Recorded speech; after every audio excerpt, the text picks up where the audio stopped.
সতীপীঠ কঙ্কালীতলাতে অনুব্রত মণ্ডল। বীরভূম জেলা তৃণমূল কংগ্রেসের সভাপতি অনুব্রত মণ্ডল দীর্ঘ 2 বছর তিহার জেলে বন্দী থাকার পর বোলপুর নিচুপট্টি বাড়িতে ফিরেছেন। এরপর থেকে অনুব্রত মণ্ডলের একের পর এক বিভিন্ন কর্মসূচি শুরু করেছেন। অনুব্রত মণ্ডল ঠিক আগে যেমন নিয়মিত দলীয় কার্যালয়ে বসতেন, ঠিক 2 বছর পর আবার দলীয় কার্যালয়ে বসছেন। পাশাপাশি আজ তিনি সতীপীঠে অন্যতম পীঠ কঙ্কালীতলা পরিদর্শনে যান মেয়ে সুকন্যা মণ্ডলকে নিয়ে এবং সেখানে গিয়ে মা কঙ্কালী মায়ের কাছে পুজো দেন। তারপর সকলের খোঁজ খবর নেন।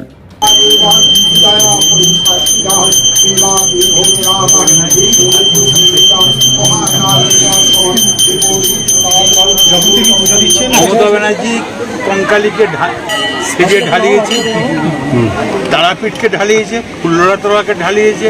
এমন কোনো পীঠস্থান নাই বীরভূমে মমতা ব্যানার্জি টাকা দেয়।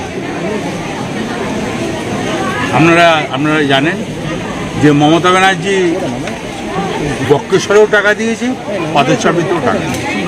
তাই কঙ্কালী মায়ের এখানে যা সেজেছে, যেগুলো বাকি আছে দেয়ালির পর সব করে। কার নামে পুজো দিলেন দাদা? অধীর আগ্রহে অপেক্ষা করছিলেন যে কঙ্কালীতলা যাবো। হ্যাঁ, নিশ্চয়ই। এটা তো আমার ঘরের পীঠস্থান মন্দির। মমতা ব্যানার্জি এসছে, এটা পীঠস্থান মন্দির। এ তো আসার জন্য ছটফট করছি। মা ডাকিলে মায়ের কাছে যাবো, তারাপীঠ যাবো, সব জায়গায় যাবো। দাদা কার নামে পুজো দিলেন আজকে? নিজের মেয়ে দিলাম, সুতবা পাল দিলাম, আমার স্ত্রীর নামে দিলাম, অভিষেক মমতা ব্যানার্জি। দাদা কি বাকি আছে রে? কাজ হয়ে গেছে। কি বলছেন? আমি এইখানে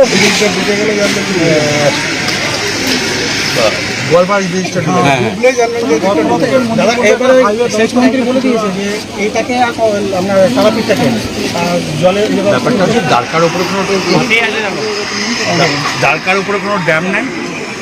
ওটা হচ্ছে দ্বারকা, আর এটা হচ্ছে কোপাই নদীর উপর কোনো ড্যাম নেই।